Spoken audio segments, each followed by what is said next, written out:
Soc en Joan Pino, soc el president de la Institució Catalana d'Història Natural i soci 364 del Grup Mineralògic Català, de manera que estem en família.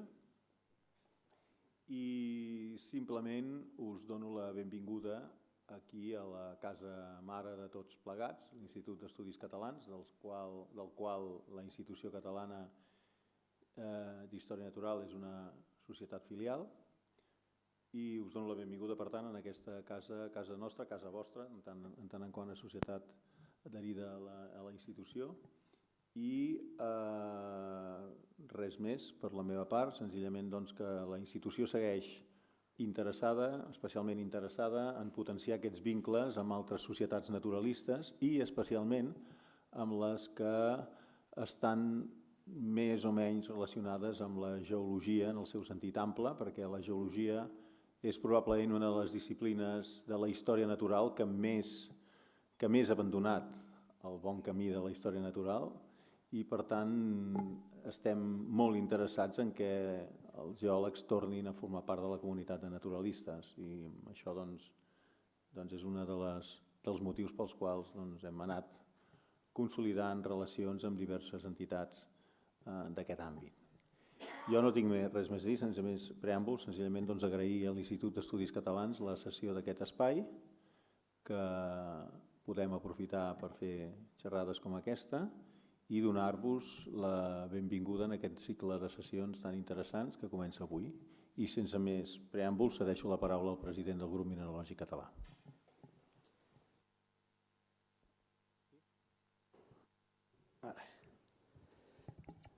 Bé, bona tarda, benvinguts, gràcies per la vostra assistència. De nou encetem aquest cicle de conferències mineralògiques en aquest magnífic escenari i des del Grup Mineralògic Català volem donar les gràcies tant a la Institució Catalana d'Història Natural com a l'Institut d'Estudis Catalans per cedir-nos un altre any la seva seu i per donar-nos també totes les facilitats per poder desenvolupar aquest cicle de conferències. També farem una de les conferències al Museu Mollfolleda d'Arenys de Mar i donem també les gràcies a l'estament del museu per la col·laboració també en aquest cicle de conferències. Concretament serà l'última de les conferències, com heu pogut veure aquí fora en el cartell. També, evidentment, donem les gràcies a tots els ponents que s'han mostrat predisposats a venir a donar aquestes xerrades i que ens acompanyaran en el cicle de conferències d'aquest any. Avui tenim com a ponent l'Isaac Camps. L'Isaac Camps, alguns potser ja el coneixeu, va venir també l'any passat a fer-nos una xerrada. L'Isaac és geòleg, és editor científic, és guia de camp i sobretot és un gran divulgador. És un gran divulgador i també és un molt bon coneixedor de la geologia catalana, especialment o sobretot d'aquells indrets geològics força desconeguts i que ell d'alguna manera ha descobert o ha posat en valor i ens dona l'oportunitat de conèixer-los. També és impulsor d'altres iniciatives, com per exemple les trobades de geoscheckers, que estan dedicades al dibuix recreatiu sobre temes de geologia, que és una cosa que a Espanya pràcticament no s'havia fet i és una cosa molt interessant. I avui l'Isaac ens parlarà d'uns quants d'aquests racons insòlits, com ell en diu, de la geologia catalana. I molt bé, et cedeixo la paraula.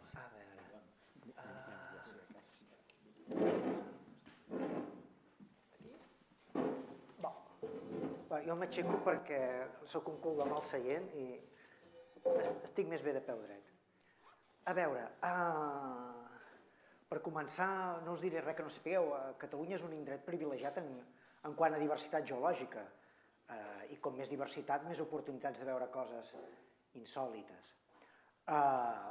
De fet, faig una mica de trampa. En ciència insòlit no vol dir gran cosa, això ja ho vaig explicar l'any passat. Insòlit és desacostumat, extraordinari.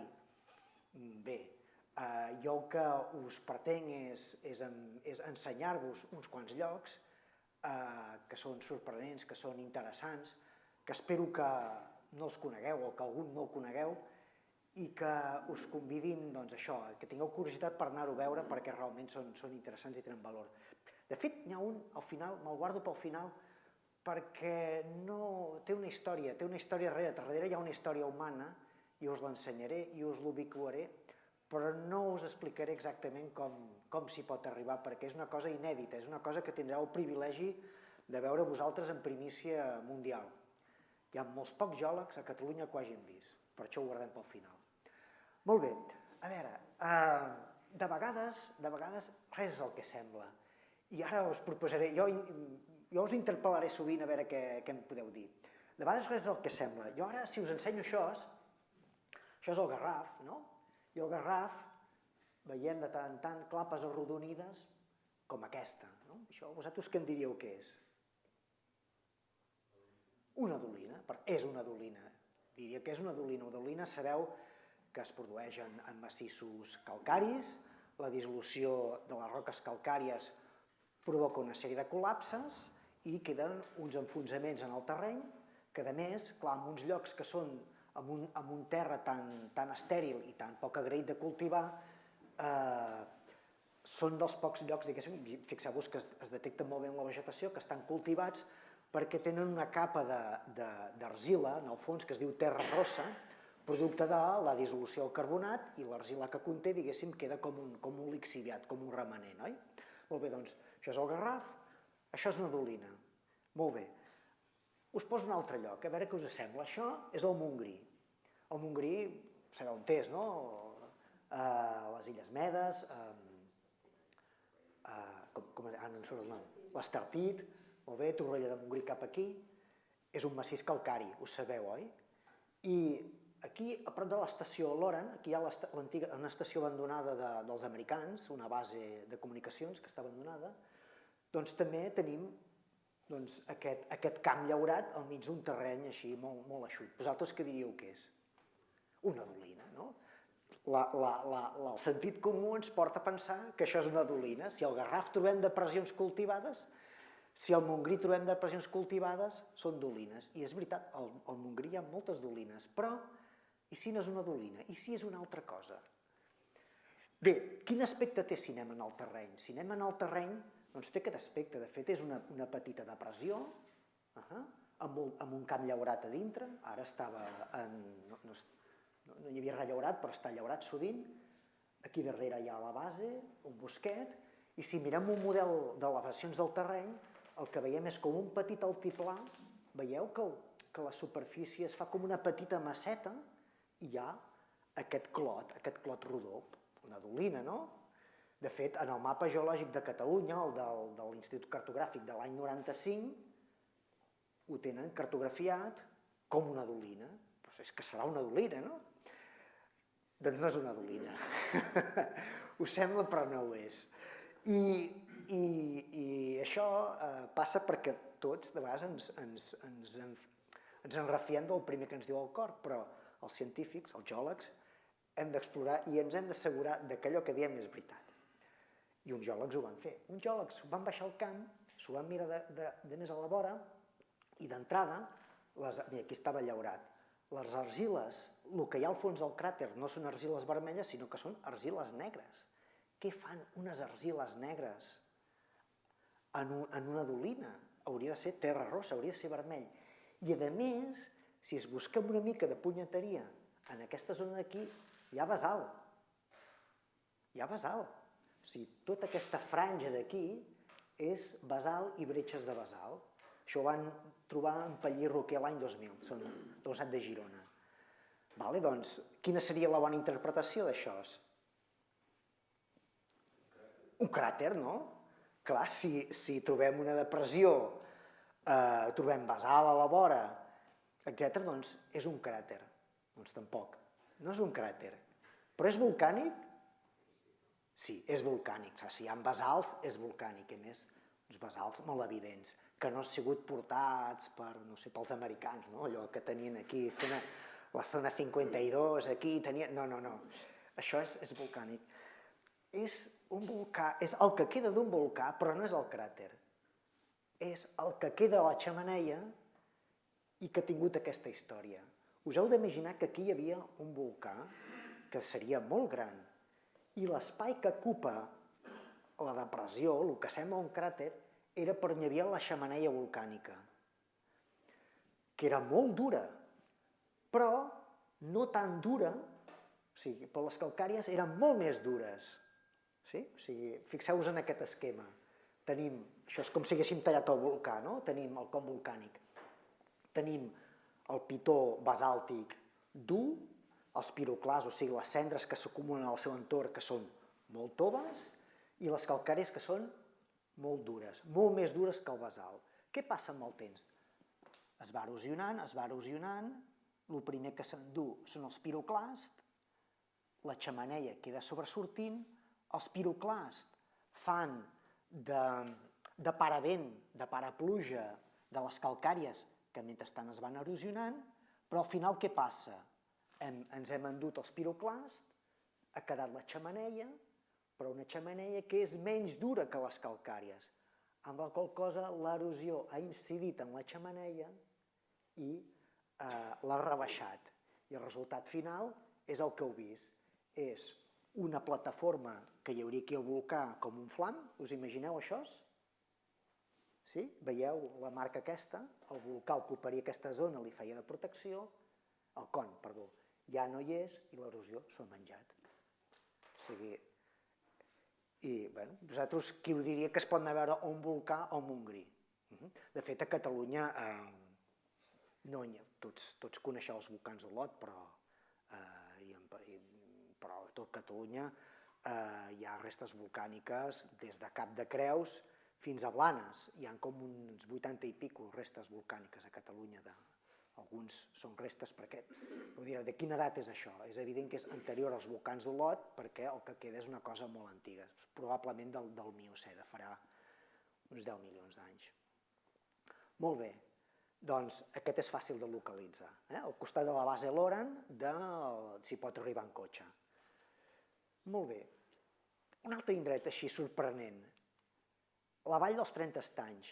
Si jo us pregunto allò, diguem-me valls de Catalunya que tinguin 30 estanys, on me les posaríeu? Pirineu, no? Per exemple, no sé, la Vall Fosca, bueno, la Vall Fosca en té pocs, però jo què sé, on és que hi ha l'estany Gentó? Sí, bueno, de fet és la Vall Fosca, aquí hi ha molts estanys. Doncs sí, però n'hi ha un indret de Catalunya que hi ha 30 estanys i no és als Pirineus, és molt més al sud. És a la vall de Sant Miquel de Campmajor. A la vall de Sant Miquel de Campmajor, i ara veureu on és, hi ha 30 estanys. Els tenim, és una petita vall a una depressió d'aquí muntanyosa, una vall molt plana, plena de camps, i està ple d'estanys, fins a 30. Fins a 30. Algú sap situar la vall de Sant Miquel de Campmajor? Això, va molt bé. Hem d'obrir una mica de camp. Si obrim una mica de camp, una mica de perspectiva d'aquesta foto, que és que agafa una zona molt concreta, que fem una mica més de camp, la tenim aquí. La tenim una mica a l'oest de Banyoles. De fet, a la zona lacustre de l'estany de Banyoles hi ha 88 estanys en total. Tots coneixeu Banyoles i potser algú de vosaltres sap que hi ha el Clot d'Espolla, perquè hi ha aquells tríops, els bitxets, n'heu sentit a parlar d'això? Després en parlarem una mica. Potser sap que al voltant de l'estany de Banyoles hi ha també algun estanyol petit, això ho sabeu. Però de fet, aquí hi ha la tira d'estanys i en aquesta vall d'aquí hi ha fins a 33. Aquí hi ha 30 i en total 30 i 88, 50 i pico estanys repartits en tot això. I la veritat és que se'n diu zona perquè estan genèticament relacionats. Aquests estanys i tots aquests estanys tenen la mateixa gènesi. S'han format de la mateixa manera i tenen, diguéssim, el mateix origen. Quin és l'origen? Molt bé, una mica ja aquest esquema possiblement l'hagueu vist moltes vegades. Ens hem de situar que tenim l'Alta Garrotxa, que són massissos calcaris, on hi ha el Bassegoda, el Coma Negra. L'aigua plou, s'infiltra i es troba sobre una capa de guixos, que és aquesta roca groguenca marcat amb unes ascens circunflexes, que li impedeix pujar. Els guixos són impermeables. Va entrant i, clar, busca algunes zones per sortir, circula pressió. Una, de fet, és la vall del Fluvià. La vall del Fluvià, a prop on hi ha Besalú, A Besalú, diguéssim, l'aigua surt per allà, o sigui, el fluvià passa per una falla, que allà no hi ha estanys perquè l'aigua va directe a parar al riu. Viatja una mica més a baix i en els punts on està molt a prop de la superfície i la capa de guix que té a sobre és molt prima, pot vèncer aquest confinament que té i sortir. I surt de la següent manera. De fet, aquest esquema que teniu aquí, doncs tindríem les calcàries, la capa de guixos és molt primeta, l'aigua puja a pressió, els guixos també són solubles i a més es col·lapsen. I al final, d'acord, la dissolució dels guixos el que provoca és uns petits col·lapsaments. Per això hi ha tants petits estanys al voltant de Banyoles. De fet, són petits col·lapsaments que arriben al nivell freàtic. I de fet, si mireu, aquesta l'hem marranejat molt ficant aquests cercles, però si us entreteniu a mirar una foto de l'estany de Banyoles pel satèl·lit, allò per l'Institut Cartogràfic o Google Maps, de fet el que veieu són rodones empalmades amb una amb l'altra, o sigui que, de fet tot això són petites, són col·lapses, successius col·lapses que han anat coalescint amb els del costat. M'enteneu el que vull dir? O sigui, col·lapsa un, col·lapsa el del costat, ja tenim un buit. Aquest col·lapsa amb el costat i d'allò, aquest col·lapsa, o sigui, són de fet enfonsaments que van encadenant-se. Molt bé, doncs el que passa a l'estany de Sant Miquel de Campmajor és això mateix però a una escala més petita. Tenim fins a 30 col·lapses d'aquests, però més repartidets. No arriben a coalescir per formar un estany gran. Com són aquests estanys? De fet, l'estany més gran és l'estanyol de la Coromina. Per anar-hi, de fet, és el més gran i el que es veu més bé, i el millor moment d'anar-hi és a l'hivern, perquè hi ha molta vegetació i a l'estiu hi ha molta fulla i no veuria per res. Però és un estany que val la pena veure. Aquí hi ha la masia de Can Coromina, o sigui, això és aquí al poble de Sant Miquel de Campmajor, que són 4 cases, tireu cap al sud per aquesta carretera, però des de la casa, està al costat de la casa, però des de la casa no s'hi pot accedir perquè és particular. Si tireu una mica més a baix, en una zona que hi ha com un puntet, hi ha un camí que va donant la volta com per rodejant el bosc i us hi porta. I és l'estanyol de la Coromina. I de fet, aquest estanyol de la Coromina és geològicament molt recent, o sigui, no se sap ben bé, però o és de finals del segle XIX o principis del XX. Hi ha una crònica escrita del pagès que vivia a la casa, perquè aquest estany era després de la casa, o sigui, primer hi havia la masia i després va haver l'estany. Diu, un divendres es va començar a sentir molta fresa, la casa tremolosa i els plats de l'escudeller es movien quan tot plegat el diumenge al matí en sortir de missa es trobà amb un estany format. O sigui, però veieu la casa? Veieu on és l'estany? O sigui, ell estava sopant, i ha dit, ara no sortiré. Però l'endemà al matí tenia aquí la bassa aquí muntada. Brutal, perquè molts d'aquests estanys, de fet, estan catalogats fins a 30, molts d'aquests estanys són molt petits, i de vegades hi ha molt poca fondària, a vegades el pagès el que fa ho tapa, però bueno, torna a col·lapsar, se'n fa un aquest any, vull dir que és un procés molt, diguéssim, és geologia en viu. Per exemple, l'estany de l'estanyol de la Pollancreda, de fet, és això tan petit, és un estany que deu fer 1 metre de diàmetre. Aquest és el més gran, aquest és bastant gran i a més és sorprenent perquè és rodó com fet en compàs i diguéssim té una profunditat, t'hi has d'abocar per veure el fons, està molt gran. Altres doncs tenen aquest aspecte, o sigui, tenen molt poca fondària, aquest és el bullidor de la Guàrdia, l'estanyol petit de la Guàrdia, etc. Estanyol de Camps de la Guàrdia, o sigui, fins a 30, bullidors del Prat Teixidor, estanyol, els fosos, o sigui, bullidors vol dir que és ben bé una zona que està estanyada i que l'aigua va sortint per sota però no arriba a formar un llac. Doncs és un lloc molt, molt curiós, molt interessant d'anar-hi.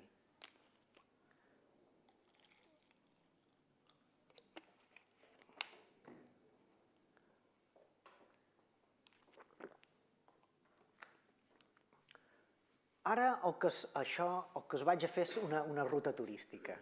Jo jo crec que a Catalunya hi ha comarques que estan sobrevalorades, ja em perdonareu, jo crec que l'Empordà està sobrevalorat i la Cerdanya també, i que ja em perdonareu si hi ha algú d'aquí, però jo crec que està tan sobrevalorat i s'ha massificat tant que val la pena que mireu racons d'aquests que, diguéssim, no són els... Bueno, jo sé que vosaltres sou gent que estima la natura i la muntanya i les roques i els minerals i teniu una mirada més enllà que la del turista i el pixapins. Jo us recomano que aneu a llocs del país que no estan massificats i que estan fora dels llocs guais perquè val la pena i no estan tan massificats. I un d'ells és el Solsonès. Jo estic molt enamorat del Solsonès. El Solsonès, no sé si coneixeu la comarca, però de fet només té 2 viles com a tal, Solsona i Sant Llorenç de Morunys. L'altra és població dispersa, són municipis que hi ha 3 cases aquí i 4 cases allà, o sigui, és una comarca molt dispersa, la densitat de població és molt baixa i excepte les pistes d'esquí del Port del Comte, la natura no està massa trinxada, o sigui que es poden veure coses bastant insòlites. Hi ha una cosa que jo us proposo una ruta que va per 3 miradors de molt fàcil accés, vull dir, es pot accedir amb cotxe i caminant un tros, no són coses complicades, de miradors a Catalunya geològics hi ha de tremendos, però que té l'avantatge que, diguéssim, qualsevol hi pot anar, fins i tot gent que tingui mobilitat reduïda o que no pugui caminar gaire, i es planta i pot veure coses geològiques tremendes. Aquesta ruta jo us la començo a prop de Colldejou. Mira, aquesta és la carretera que puja de Solsona cap al Port del Comte. Aquí hi ha Sant Llorenç de Morunys, aquí Colldejou, i aquí hi ha el mirador de la Creu del Codó, aquí a prop de Colldejou. Si tireu passat Odèn i llavors volguéssim anar cap a Oliana per una carretera de muntanya, hi ha el Puig de Serra Seca i el mirador de Santa Palaia. De fet, el mirador de Santa Palaia està amb la frontera de la Llurgell, però bueno, m'he permès la llicència. A veure, veus, això està situat per aquí, aquesta zona de per aquí. Bueno, això és la topografia, però aquí, si fiquem la geologia, veureu una mica per què és interessant d'anar aquí. Una mica complicat, després la derrodirem més. De fet, aquests miradors estan situats, diguéssim, a la frontera del Pirineu, dels fronts d'encavalcament del Pirineu, fins on ha avançat el Pirineu i la depressió de l'Ebre cap aquí. Ara us ensenyo un mapa simplificat perquè això té moltes coloraines. Per estar en una zona de frontera. Les zones de frontera sempre són interessants, sempre passen coses. Doncs mirem una mica més bé. Fixeu-vos, us els situo aquí. Geològicament és el mateix mapa però simplificat. Tenim la làmina que encavalca del Port del Comte, damunt de la depressió de l'Ebre, aquest el tenim a la depressió de l'Ebre i aquest una mica dintre ja mirant cap al Pirineu. I anem a fer una visita a cadascun d'aquests. Per accedir al Tossal del Creu del Codó és molt fàcil. Quan estigueu aquí a Colldejou, que és allò, diguéssim, vens de Solsona, Sant Llorenç de Morunys, Odèn cap allà, hi ha una pista forestal asfaltada que us porta fins a una àrea de pícnic, vull dir que fins i tot allà podeu deixar el cotxe, hi ha barbacoes, hi ha taules i podeu passar el dia.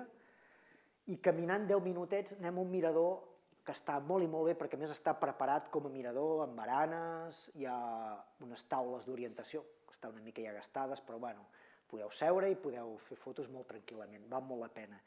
I des d'aquí es veu una de les estructures geològiques de Catalunya de més fama internacional, que és la discordança progressiva de Sant Llorenç de Morunys. Això d'aquí va servir de patró, en certa manera, per interpretar les discordances geològiques d'arreu del món. O sigui que això és un patró, com si fossin un holotip geològic per dir ho hem definit aquí i ho hem ensenyat a tothom, perquè aquí es veu molt bé, i a partir d'aquí, diguéssim, s'ha pogut interpretar millor el que hi ha a altres bandes del món. Explico una mica què és una discordança geològica abans. Hi ha una qüestió en geologia que ens costa molt als geòlegs i al públic en general, que és abastar l'escala temporal.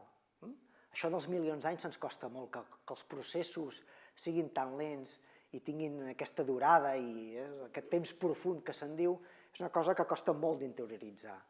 L'altra cosa que costa interioritzar, perquè a l'escola ens ho expliquen bé, és que els fenòmens geològics són simultanis. a l'escola ens explicaven el cicle geològic, no? Allò, erosió, transport, sedimentació, metamorfisme, no? El magma que puja, la muntanya que s'aixeca, com si fos un cicle, com si fos una porta d'aquestes mecàniques que entres i surt. Però és que el cicle geològic no ens ho expliquen bé, o costa mica explicar, perquè els processos són simultanis. És a dir, no s'espera que acabi la sedimentació perquè comenci una altra cosa, sinó que en aquest lloc s'està donant això i al del costat s'està donant allò altre, i per tant són processos que es concatenen. I sovint costa de veure com dos processos queden fossilitzats alhora. De fet, una discordança progressiva és la fossilització de dos fenòmens geològics a la vegada, que és la sedimentació i la deformació. De moment quedeu-vos amb l'esquema i després us passo un dibuix que explica com s'ha format això. A veure, d'entrada, fixeu-vos-hi, això és la foto i això és la interpretació dels estrats. Fixeu-vos que aquí Sant Llorenç de Morunys i aquí les capes de roca estan aquí a Bastets, estan verticals, de fet verticals, i depèn de com aquí estan ja una mica cap aquí, estan verticals. I aquí a Busa, en canvi, està horitzontal, de fet fa una mica un sinclinal. I ho dirà, doncs això està així, aquestes estan així i aquestes estan així, una discordança normal, uns estrats verticals i uns estrats horitzontals a sota. Però si ho mirem amb més detall, el que passa, ens ho tapa això una mica aquí, és que aquesta horitzontal, aquesta mateixa que estan aquí horitzontals, aquí es fiquen verticals. I en el mig hi ha una cicatriu que sí que és una discordança. Això se'n diu una discordança progressiva. Veieu la màgia d'aquesta estructura? O sigui, és que a la vegada hi ha deformació i a la vegada hi ha sedimentació i a la vegada hi ha erosió. Hi ha tres fenòmens, diguéssim, fossilitzats en aquesta estructura. Mireu aquest esquema.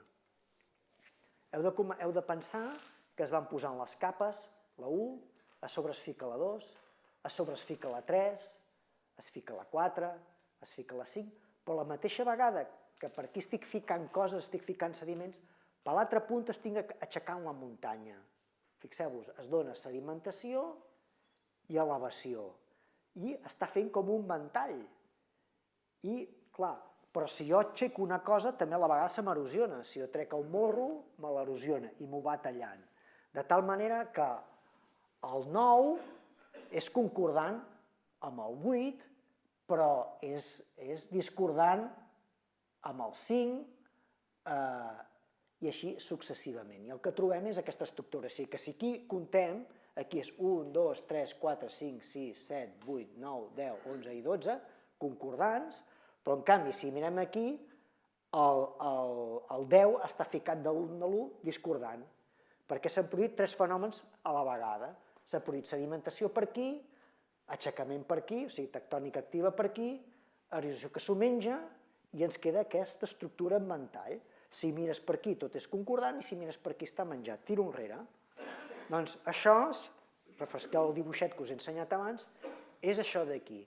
Aquesta estructura, això és genial. O sigui, i es veu tan i tan bé aquí, i aquest mirador és tan bo per veure això, com cap altre del món, que va servir de patró, això, per poder explicar aquesta estructura a molta gent. De fet, és una estructura insòlita, no perquè sigui desconeguda, sinó perquè realment és un cas excepcional, un cas molt xulo en el món.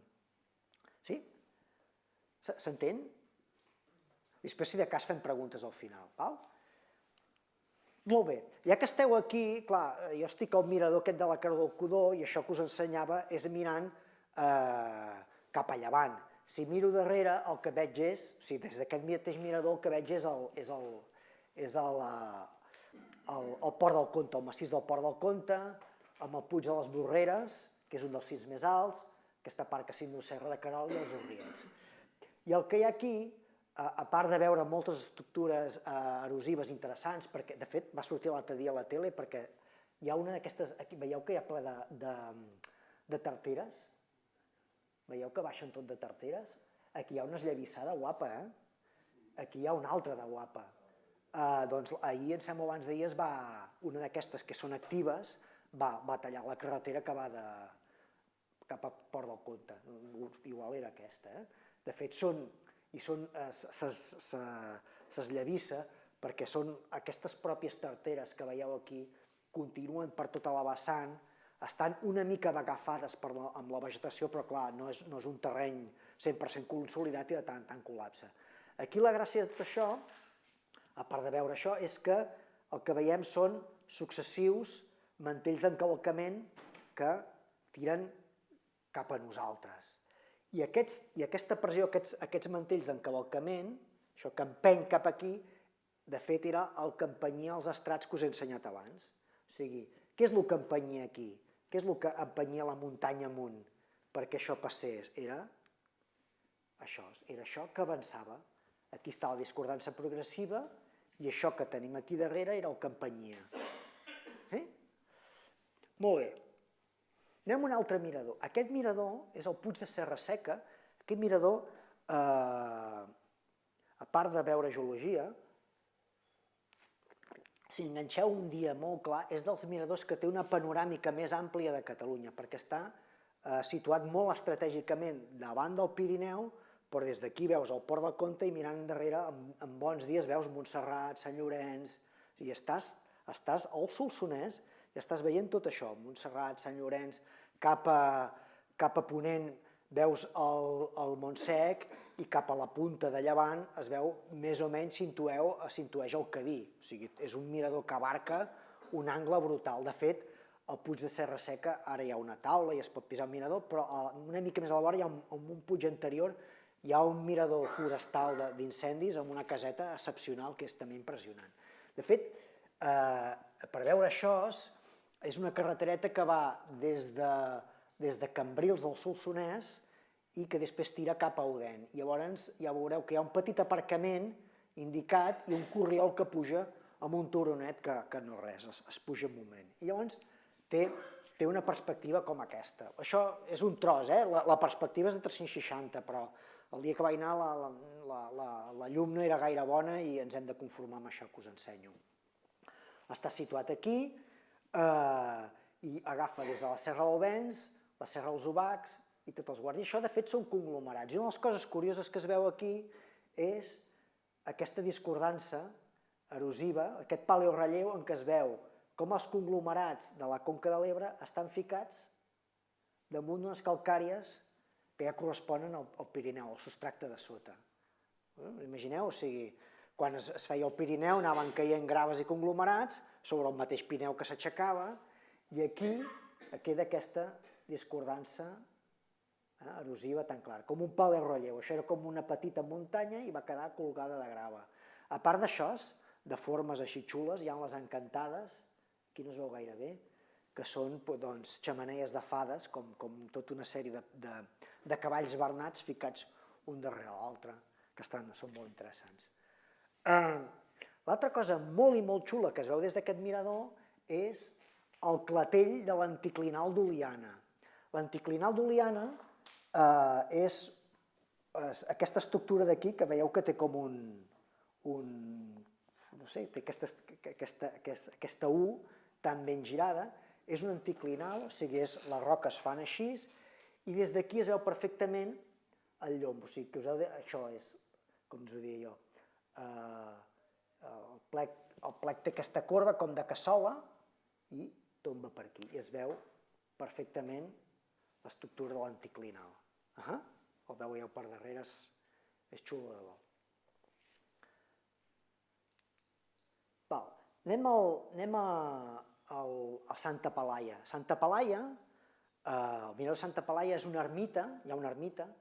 Llavors, quan arribes aquí, diguéssim, vens d'Odèn i te'n vas cap a Linyà,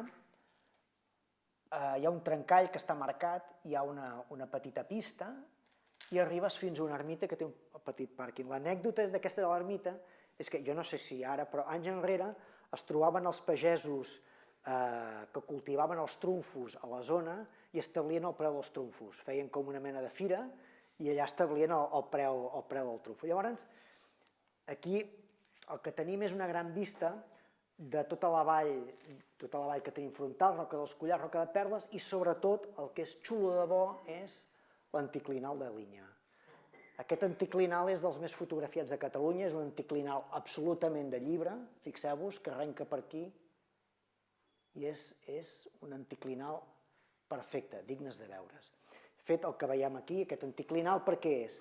Perquè aquí empeny l'encavalcament del Montsec, en pes, el Montsec ens ho ha plegat, i per aquesta zona d'aquí tenim el de Bóixols, perdoneu, que empeny per aquí, i l'encavalcament del Montsec, que empeny per aquí.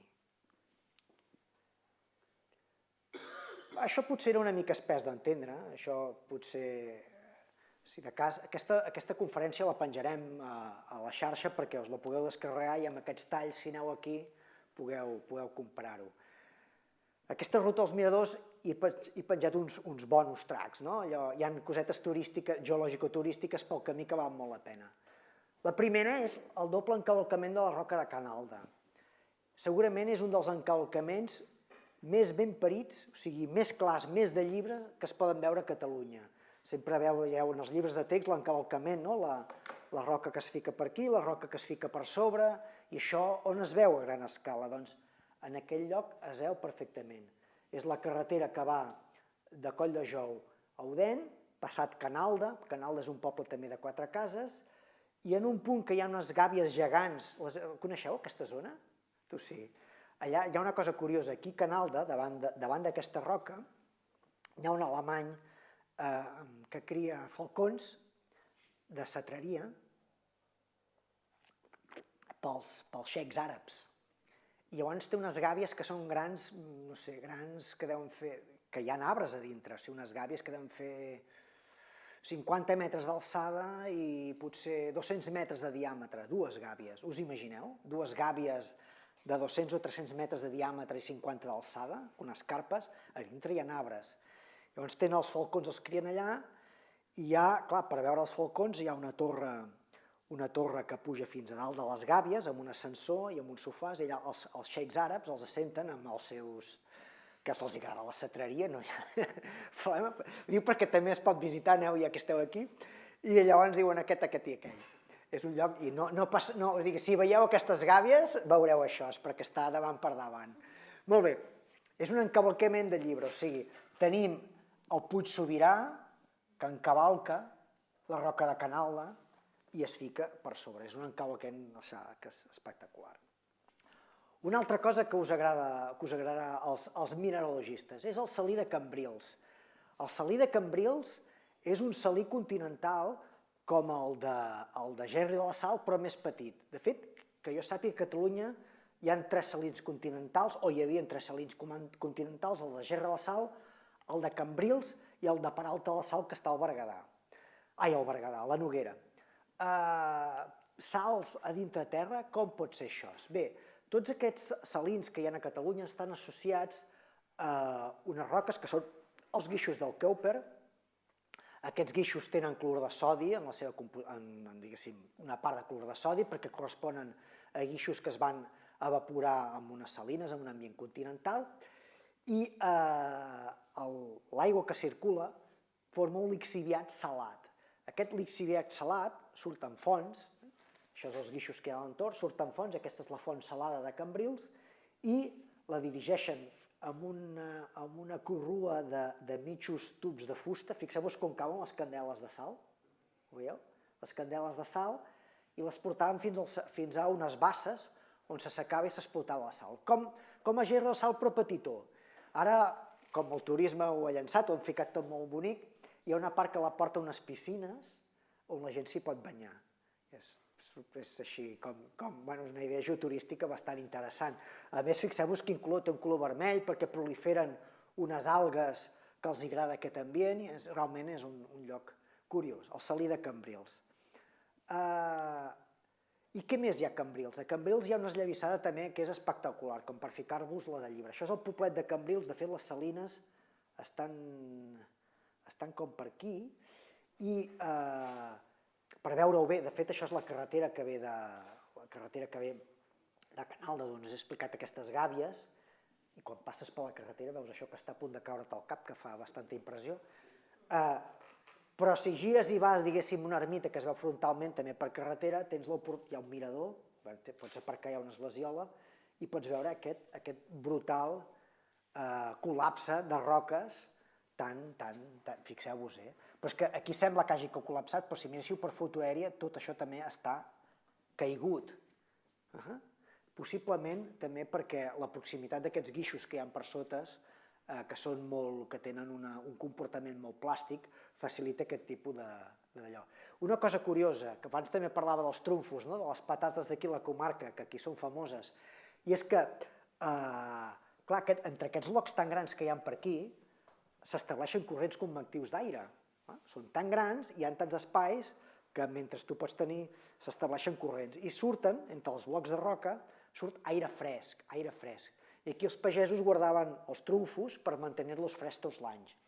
Això a Olot també passava, al volcà de la Garrinada passava alguna cosa semblant. Hi havia els bufadors, i també és el producte que hi ha unes esquerdes molt profundes en què hi ha una diferència de temperatura entre la part alta i la part baixa, s'estableix una convecció i corre aire fresquet, que ho tenien per això, per conservar les patates. Una altra mostra d'interacció medi geològic, medi humà. Molt bé, i ara, aquest és el lloc que us deia, l'últim, us ensenyaré un cigne negre. Jo el que us ensenyaré aquí no ho ha vist ningú, i em perdoneu que no ho concreti perquè seria poc elegant. I parlo d'un cigne negre, a veure, com us ho explicaria? Vosaltres heu sentit a parlar del linx del Cadí? És un fantasma, no? Allò... Fa anys, o sigui, sabem que a Catalunya, al Pirineu, hi havia el gat i llop, o el gat fer, el llop cerver, o sigui, que ha vingut linx a Catalunya i que es va extingir, però hi ha molts testimonis oculars que diuen que no, que l'han vist al Cadí, i s'han gastat molts diners, es va fer una campanya per veure si era veritat, i hi ha gent naturalista fora de tot dubte, o sigui, no fumats, que diuen haver-lo vist, haver-lo tingut allà, i no fa pestany, als anys 80 i tal. I sobre això s'ha especulat molt, perquè, clar, un testimoni no és una prova, això també ho sabem, un testimoni no és una prova, caldria portar, no sé, si no links, portar uns pèls o portar un excrement, un algo, no? Doncs, per això parlo del cigne negre com, de fet, hi ha cignes negres, com un fet una mica insòlid. I un fet una mica insòlid molt a prop de casa, que ho va descobrir un geòleg fa uns anys, un geòleg terrassenc, i ho va deixar córrer. Mireu, us explico, perquè ens situem. Això és Terrassa, Sabadell, i aquí tenim Sant Llorenç del Munt, i entre Sant Llorenç del Munt i la Plana del Vallès tenim una petita serra, que és la Serra de les Pedritxes. Aquí està Terrassa, Matapera, i aquí hi ha una petita serra, la Serra de les Pedritxes, que continua, diguéssim, cap a Puigventós. Coneixeu una mica la zona del Vallès? Aquí tindríem Montserrat, aquí tindríem el Bruc, això seria la Serra de les Pedritxes, per aquí està Matapera, Castellà, i cap aquí hi ha Caldes, on hi ha la Font Termal, etc. I això són unes escates de materials paleozoics, de pissarres, que s'encavalquen damunt de la depressió de l'Ebre. De fet, els mapes antics, els mapes del servei de l'IGME, fins als anys 80, pintaven com una escata, perquè us ho situeu, perdoneu, aquí està Matapera, Matapera està aquí està Terrassa, i aquesta és l'escata d'encavalcament de materials paleozoics damunt de Sant Llorenç, la Serra de les Pedritxes. La pintaven d'un sol color, paleozoic indiferenciat. Això segur que ho heu vist en molts mapes, no? Els que usarà minerals, i sabeu que els minerals, hi ha molts minerals a les pissarretes i tal, que fa goig, doncs és una mica frustrant. Paleozoic indiferenciat, jo crec que hi va haver una generació de geòlegs que això els devia fer mandra, o el seu era el Cenozoic, o el que fos, i això era paleozoic indiferenciat. I ben bé fins als anys 80, tothom, si mireu la nomenclatura d'aquests terrenys en els mapes de l'IGME, Són unes pizarres i esquistos indiferenciados, i passa que t'he vist. Però, com sempre, com passa amb la xarxa de la Conca allà a Montgrí o altres coses, fins que arriba algú i s'hi fixa més. I aquest algú s'hi va fixar més, que d'acord que eren pissarres, que d'acord que era paleozoic, però no eren pissarres. Era pissarres i alguna més. Era una quantitat de roques volcàniques àcides impressionants, amb riolites, amb dacites, o sigui, roques volcàniques àcides del Paleozoic a Catalunya. Després s'ha vist que surten a més llocs, de roques volcàniques d'aquesta època a Catalunya i àcides també. Però, a més, es veu una altra cosa, va veure una altra cosa, que aquestes roques volcàniques àcides s'havien dipositat en un ambient de plataforma marina, i això és el que és realment estrany, perquè el vulcanisme àcid acostuma a ser continental, acostuma a ser molt continental. El vulcanisme àcid, per recordeu-vos, és, per entendre'ns, coneixeu el basalt, no?, més o menys? El basalt té una composició de minerals molt foscos, se'n diu uns magmes bàsics, però hi ha magmes que tenen una composició semblant al granit, o sigui, clareta, i aquests són els magmes àcids. I els magmes àcids acostumen a donar-se en ambients continentals. I excepcionalment són magmes que es van donar a un ambient marí, i això és molt estrany. Va estar buscant bibliografia i només existeixen fins a aquell moment, igual ara nova bibliografia, magmes amb aquestes característiques, d'aquesta edat, o sigui, aquestes característiques de tipologia i ambient, i d'aquesta edat a Austràlia. I per què Austràlia? De fet, això estem parlant de l'Ordovicià, estem parlant del Paleozoic. De fet, tot això ens està parlant de Gondwana, ens està parlant de quan tenim la Pangea, i ara potser he dit una bestiesa, però quan, diguéssim, tenim un supercontinent i tot estava més amunt, i, diguéssim, tot estava més genèticament relacionat. I, aquesta persona que va veure això és en Joan Ubach i Trullàs, que és un geòleg terrassenc, que de fet, ell, diguéssim, la Serra de l'Ubach es diu Serra de l'Ubach perquè ells són els Ubach de la Serra de l'Ubach. La Serra de l'Ubach és la serra que hi ha aquí.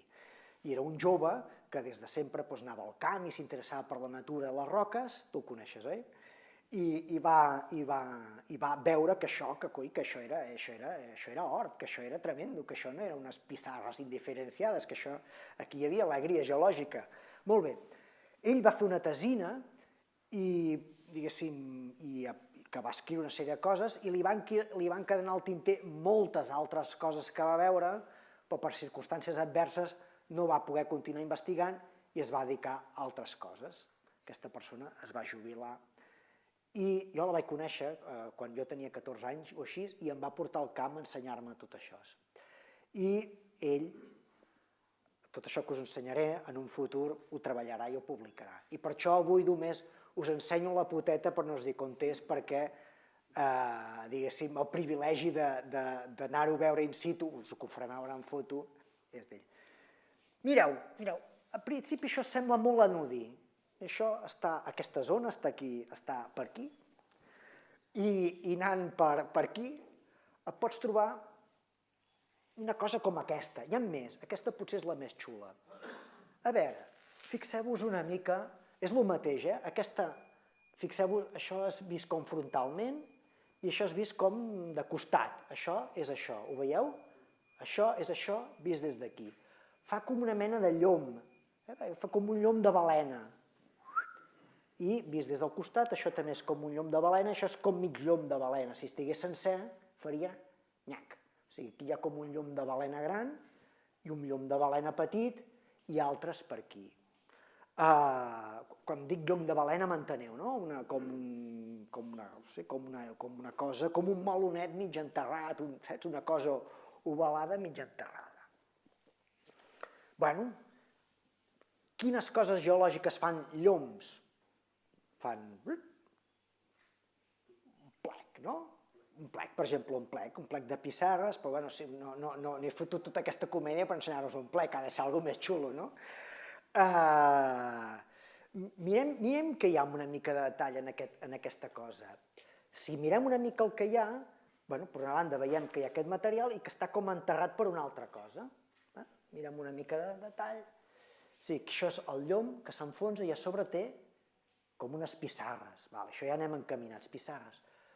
Però entre el que són pissarres i el que és el llom hi ha una franja negra molt prima. Són cendres volcàniques. Són cendres volcàniques, una capa molt fina de cendres volcàniques. Si tirem més amunt, el que trobem són laves colades de lava de riolita, I el llom aquest, exactament, de què està fet? De què està fet aquest llom? Si mirem una mica amb atenció, és tot una...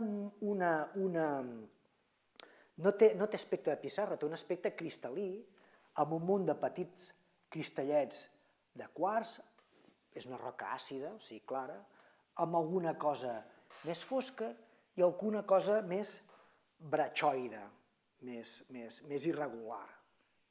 O sigui, tenim un cos més o menys en forma de llom, amb una capeta de cendres d'allò, unes pissarres que serien els materials, això es va fer al mar, que es diposita. Ara sí que us he donat pistes, algú té alguna hipòtesi? Un tub? Ni un tub ni una colada, una cosa entremig. Què podria ser? Fixeu-vos, les laves àcides són molt pastoses, són molt viscoses, no flueixen. Imagineu-vos que teniu escuma d'afaitar i feu... Què passa? S'escampa com l'aigua o què fa? Fa un brup? Això és un dom volcànic. Això és un dom volcànic de llibre, anava a dir una bestiesa, perfecte. És un dom volcànic del camp ordovicià, de llibre, amb tota l'estructura conservada, genial. Si fem un tall per aquí per interpretar-lo, el que tenim és això. El que tenim és tota aquesta roca que té aquest aspecte com cristal·lí i brachoide són hialoclastites. Les hialoclastites, perquè ens entengueu, és quan surt la lava sota el mar, la lava s'injecta, o sigui, sabeu, això és el... i surt per aquí, com la nata pastissera. Quan entra en contacte amb el mar que està fred, la crosta s'enfonsa, o sigui, la crosta es refreda molt ràpida i queda dura, però per dintre l'està empenyent. O sigui, l'empeny, però a vegades és com un sentiment contradictori, una de freda i una calenta, l'empeny calent i a fora refreda. I el que fa és tota aquesta escorça es queda com esmicolada i queda com triturada, és aquesta roca. Però dintre diguéssim, per sota d'aquesta estructura de hialoclastites, el que es troba és la riolita pura i dura, riolita, o sigui, la roca volcànica d'això. Què passa? Sota pressió es forma aquest dom, imagineu-vos que aquest és el dom gran, el llom gran, i aquest és un d'aquests secundaris que li surt per un costat, ha hagut una erupció, el mar està en calma, cauen les cendres volcàniques, quan ja tot està en calma i es decanten, que és aquesta capeta de cendres negres que tenen 1 centímetre, i després la vida marina continua caient amb la seva argileta i les seves gambetes, que no he trobat, per aquí sobre. I això és tot el que tenia avui per ensenyar-vos. Si hi ha preguntes. Digues. Això és molt extens? Quines dimensions té aquesta estructura? Aquesta estructura, per entendre'ns, com et diria jo? Clar, és veritat, aquí no hi ha escala, no? Però fixa't a l'arbre, doncs això pot fer uns 20 metres. Passa que no ho veus sencer, perquè t'has d'imaginar que això en un moment ha de girar, però tens la part de la muntanya que ho tapa aquí sobre. Però només aquest tros? Només és això? A la vista veus això. Fixa't que això fa un llom així, si ara em fiqués aquí, això és ben bé com... Per aquí pots pujar caminant, i d'aquí a aquí hi ha un desnivell ben bé de 10 metres d'alçada o de 15 metres d'alçada. Ho dic perquè, clar, si eren pissarres, això es veu que no és una pissarra. No. Només veient això, No és, o sigui... petit, pot ser que allò... No, és que... I no ho veig. És que, de fet, dius, no és que quan t'he dit que quan t'he dit que aquí hi ha pissarres i roques volcàniques, no és que això sigui l'única cosa volcànica que hi ha aquí, és que és 50%, però en forma de colades. O sigui, el que és excepcional és trobar-se, que jo no sé cap lloc de Catalunya que es vegi això, és trobar-se un dom volcànic d'aquesta època tan ben conservat, amb aquesta estructura tan clara al mig d'aquí. Però si vas per tota aquesta... De fet, fixeu-vos aquí, diferencia dos colors. Tota aquesta zona, diguéssim, de més cap a Matapera, són metres i metres de riolites, de roques volcàniques, tipus les que hi ha a Greixa. Són conegudes les riolites de Greixa, que tenen un to verdós, que a més el riu, quan mou els còdols, vas pel riu, hosti, quina pedra verda més xula amb uns piquets. Són roques semblants. Bueno, és la mateixa roca, però no n'hi ha cap de color verd, però és una roca molt xula, a més, molt i molt dura, o sigui, no és pissarra. Però això, a veure, la investigació avança pas a pas, vull dir, també... No veure tants metres d'una cosa vol dir que això no s'ho devien mirar. Bueno, això que jo sàpiga, ho sap el Joan, sap on és el Joan, jo m'ho he trobat per casualitat perquè m'ho van mig insinuar i ja no explico res més. No deia tant el nom com aquests metres Sí. i metres de roques volcàniques. Si us agrada la petrologia, jo us recomano que aneu a la serra us recomano que feu una excursioneta per la serra de les Pedritxes. Això està entre Matapera, cap a la banda oest. Per exemple, podeu deixar el cotxe on hi ha l'escola de cinema, l'ESCAC, on fan l'antic sanatori, on hi ha aquestes gravacions, sí, tots aquests friquis fan els seus, graven psicofonies, gravaven. Es pot deixar per allà i llavors, si agafeu qualsevol camí que enfila fins al cim de les Pedritxes, que és la Moleta, trobareu una quantitat de roques rares, bueno, rares, a veure, no rares, no, trobareu una quantitat de roques infreqüents, riolites, bretxes volcàniques, també alguns filons de pegmatita amb cristalls bastant grans de turmalina i de granat.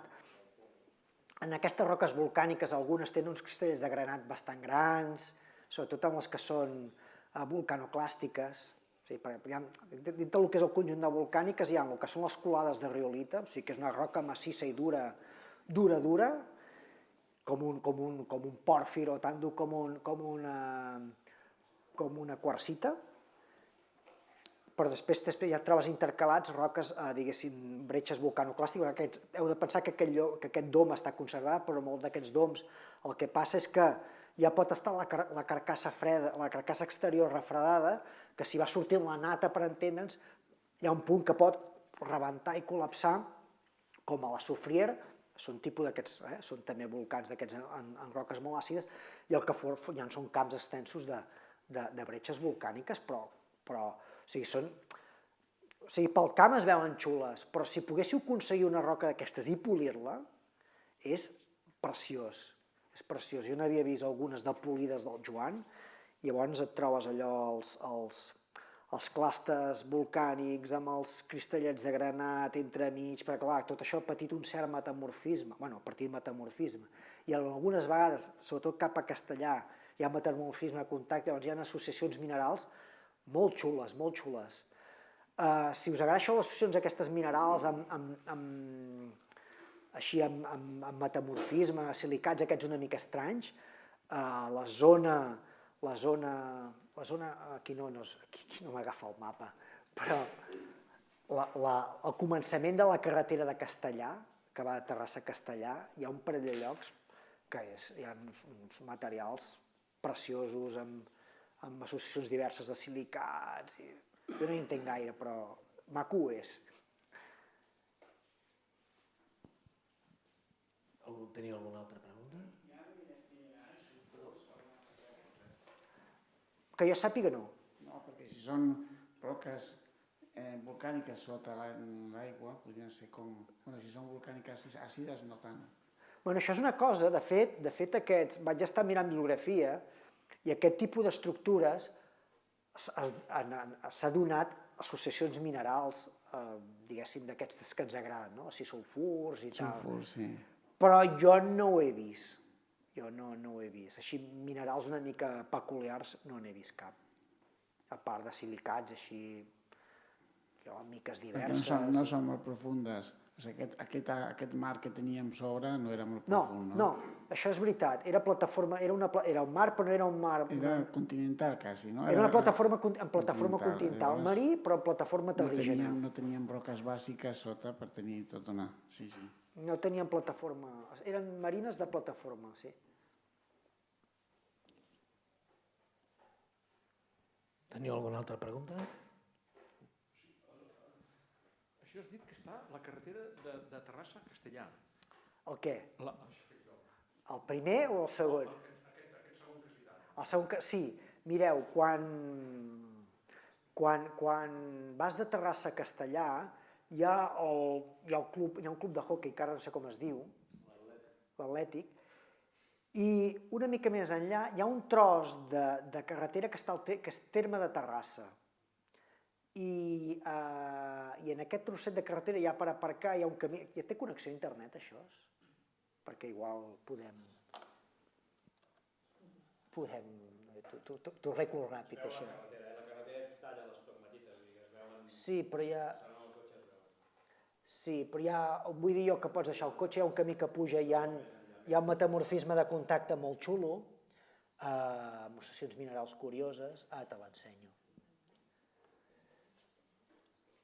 Ai, no. Això no és el cartogràfic, això. Encara trobarem aquí... Ojo.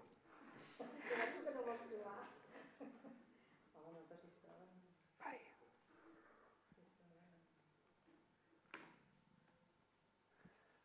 Aquí, a veure. Fa calor, no? O sóc jo, que estic molt emocionat? O fa molta calor o estic molt emocionat? A veure, fixeu-vos, aquí... Castellà, aquí és on jo ho he vist, Aquí hi ha l'Atlètic de Terrassa i veieu aquí que posa Carena del Guinard? Doncs tot això són roques metamòrfiques afectades per un metamorfisme a contacte. Aquí hi ha un batolit granític una mica per aquí sobre, que és petitó però va més o menys per aquí. I en aquesta zona d'aquí, en aquesta el que posa Carena del Guinard, es troba coses sorprenents. Jo no hi entenc gaire, però vaig trobar que era xulo, la roca fresca amb uns... amb això, típic de metamorfisme a contacte, amb miques de diversos tipus, etc. Granats. Turmalines, aquí les turmalines, hi ha un... Les turmalines famoses són les que hi ha a la curva aquesta. Aquesta curva d'aquí. En aquesta curva d'aquí aflora hi ha un dic pegmatític molt gran i hi ha turmalina i hi ha uns granats de la mida d'una pilota de ping-pong. Jo en tinc un d'allà i tu els coneixes també. Jo no sé si encara en queden, però hi ha uns granats d'aquesta mida, no us enganyo, Jo no n'he vist mai de tan grans, vosaltres que viatgeu més potser sí, però així és... Ara sí, però quan jo era petit estaven allà. Clar. S'ha d'estrossar més.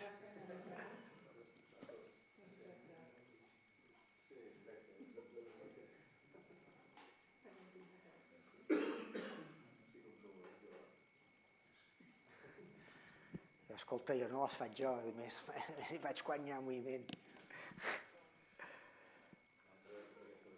El mal ja està fet. Bé, teniu alguna pregunta més? No? Sí. M'explicava el Joan, Bueno, ell quan era jove anàvem a fer trial per aquí, quan es podia. Sí. Eren els anys que feien el campionat del món de trial aquí a Sant Llorenç, que no era parc natural encara, i bueno, el jovent de Terrassa, que ens agradaven les motos, anàvem cap allà. Passa que llavors érem 4 i ningú ens deia res. Ja, clar. Quan es massifica és el problema. No? Llavors el problema és quan, bueno, el que deien és quan deixa l'estar que no fa mal a ningú. Quan es massifiquen les coses després és quan venen els problemes. I ell ja estudiava geologia i bueno, aquest era la Serra dels Pretxers, un dels llocs on s'anava a fer trial. I ell veia que aquelles roques, allò no era algú estrany, perquè realment és el que te dius, ningú s'havia preocupat doncs, de fer un estudi realment a veure de què era allò. I ell sí que veia que allò hi passava molts diumenges i deia, hosti, això aquí haig de venir perquè aquí hi ha alguna cosa que no... Sí, que no enquadra. I a partir d'aquí és on va començar a recollir material i on a partir d'aquí va veure que era una cosa força interessant com per poder fer la seva tesi, no? La va fer amb això. I ara que s'ha jubilat vol reprendre algun tipus d'estudi. Molt bé, perquè realment tota aquesta zona ell se la coneix molt bé. Jo recordo fa molts anys, al principi del 90 o així, va fer uns cursets en el Centre Excursionista de Terrassa, molt interessants, que incloïen diverses sortides geològiques i una eren aquí. I realment hi vam anar i va ser increïble. Jo recordo la recordo ara aquella sortida i ens van anar portant per tots els llocs on anaven sortint els diferents tipus de laves, les riolites, les dacites, les cendres volcàniques. Realment va ser una excursió fabulosa, fabulosa. I alguna vegada encara ens hem trobat i li he dit, hosti, encara me'n recordo aquella excursió i a veure si d'alguna manera... Però ell llavors es va dedicar a altres coses i això ja no li... I ara em dones una bona notícia perquè potser serà la manera de que puguem recuperar tot això. Perquè això és inèdit, Sí. Aquesta estructura és inèdita. No sé, mentida, a més una cosa tan a prop de la ciutat, no? Sí, tan a prop de la ciutat i tan... la gent hi va a passejar i la gent hi va... Els profans sí que realment, ara ho saps i mires aquella roca i dius això aquí no pinta res, veient tot l'altre que hi ha al voltant, això aquí és algo estrany, però clar, ha de ser algú que tingui la suficient vista com per veure-ho.